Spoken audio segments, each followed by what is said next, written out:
Welcome to The Explainer. Today, we're taking a really deep dive into Chapter 4 of Ralph Kimball's Data Warehouse Toolkit, and we're zeroing in on a massive topic, modeling inventory data. If you're dealing with business intelligence, data warehousing, or honestly, if you just want to understand how giant organizations keep track of all their physical stuff without losing their minds, you are definitely in the right place. So let's just set the stage here and think about this colossal logistical challenge for a second. Imagine a typical retail grocery chain. Every single day, a standard store is stocking roughly 60,000 unique products. Now take that number and multiply it by hundreds of stores. Add in multiple regional warehouses, and then factor in the absolutely relentless, nonstop stream of daily deliveries, point-of-sale transactions, and returns. How on earth does an organization actually structure its data to not just keep track of where everything is, but to actually analyze it for profitability? Well, here's our roadmap for today's explainer. We're going to kick things off with the Retail Inventory Challenge. From there, we'll walk through three very specific, distinct models: periodic snapshots, inventory transactions, and accumulating snapshots. And then we'll zoom out to wrap up with integrating the value chain and the enterprise bus matrix. All right, let's jump right into Part 1, the Retail Inventory Challenge, and how we follow a product down the value chain. We really need to start by understanding this classic issue known as the stovepipe problem. Think of a retailer's value chain as a simple three-step progression. First, products are received at the warehouse. Next, they're held in inventory. And finally, they're sold at the retail level. It sounds straightforward, right? But the catch is that each one of these steps generates its own unique metrics at totally different time intervals. When these departments operate in isolated data silos, it completely prevents us from seeing the full journey of a product. You can't just take all this mismatched data and mash it into one giant table. We actually need distinct, specific models to measure the different parts of this reality. Which brings us to Part 2, Model 1 Periodic Snapshots, where we measure status at regular intervals. Now, when you take a daily snapshot of what's sitting in your inventory, you are dealing with something called a semi-additive fact. This concept is absolutely crucial. This is how we measure the daily quantity of products sitting on the shelf so we can minimize those dreaded out-of-stock situations. The semi-additive part means you can totally add up the inventory across all your different stores to get a grand total for today. But you absolutely cannot add Monday's inventory to Tuesday's inventory to get a weekly total. Think about it like your personal checking account. Let's say you have $50 in there on Monday and Tuesday, and then $100 from Wednesday through Friday. Your total balance for the week obviously isn't $400, right? You have to average it across those days. So your average balance for the week is $80. Well, inventory data works exactly the same way. When you're aggregating a snapshot over time, you must average it. You can't just sum it up. But here's the thing, just knowing what's sitting on the shelf isn't quite enough context. To make our daily snapshot way more powerful, we enhance it. We do this by embedding fully additive facts directly into that exact same row of data. So right next to your inventory levels, you add things like the quantity that actually sold that day, or the dollar value of the inventory at cost. Having both that semi-additive on-hand balance and the fully additive sales quantities living side by side allows your system to instantly calculate really critical performance metrics like your inventory turns or your day's supply. Moving right along to Part 3, Model 2, Inventory Transactions. This is where we record literally every single movement.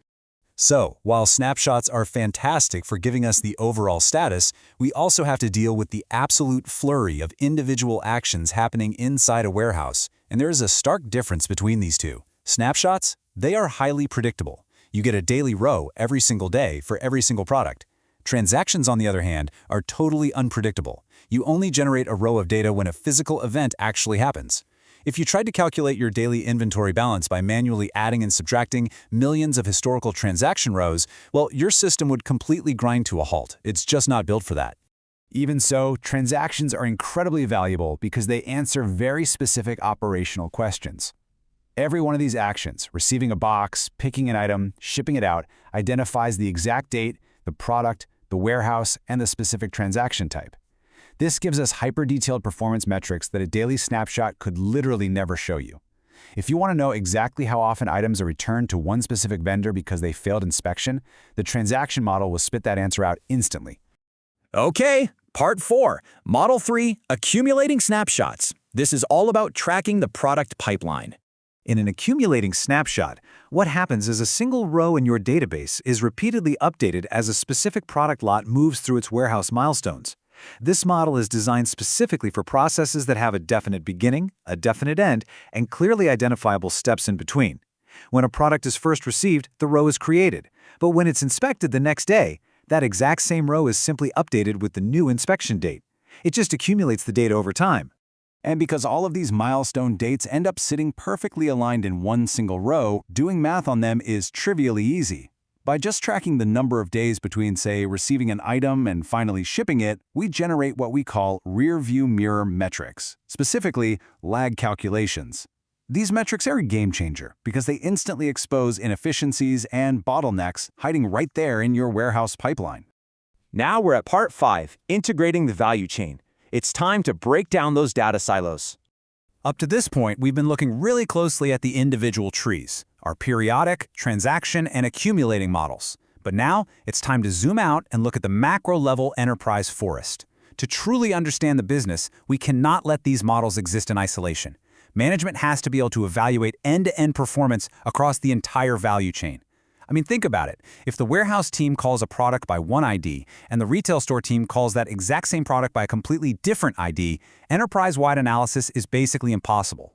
And this introduces the absolute secret sauce of dimensional modeling: conformed dimensions. A conformed dimension means that we use exact, standardized copies of descriptive tables like the date, the product, or the store, consistently across all of our different data models. So when your daily snapshot and your warehouse transaction models are both hooked up to the exact same product dimension table, a user can seamlessly drill across entirely different business processes all in a single report. And that concept naturally leads us to our final section, Part 6, the Enterprise Bus Matrix, the ultimate blueprint for the data warehouse. Let's look at this bus matrix in action. It's essentially a grid. The rows represent our primary business processes, the actual events we want to measure. The columns across the top are those conformed dimensions we just talked about, our descriptive context. And the X's? They mark exactly where the two intersect. Notice how the date and product dimensions are used across absolutely every single process. This seemingly simple table actually becomes the master architectural blueprint for your entire enterprise data strategy. And the beauty of this matrix is that you don't have to embark on some massive, multi-year, galactic IT effort that is almost certainly doomed to fail. You can build it out one process, one single row at a time. You could spend 3 whole months just building out the store inventory row. And then, when you're ready to build the retail sales row months later, thanks to those conformed dimensions you established right up front, the new pieces simply snap together with the old pieces perfectly. It literally fits together exactly like a puzzle. The authors of Chapter 4 make this point incredibly, unavoidably clear. They write, IT managers are not fulfilling their responsibilities if they allow standalone, non-integrated databases to proliferate. Letting disconnected stovepipe analytics run wild isn't just inefficient, it is a fundamental failure of data stewardship. The business relies on you to provide a cohesive, integrated view of reality, not a bunch of fragmented islands of conflicting data. Which brings us to the ultimate question for you to ponder today. Does your organization suffer from the stovepipe problem, relying on isolated silos, or are you utilizing an integrated value chain driven by conformed dimensions? I really hope this explainer has given you the structural knowledge, from those daily micro snapshots all the way up to the macro enterprise bus matrix, to go back to your own organization and start building the robust, unified architecture your data truly deserves.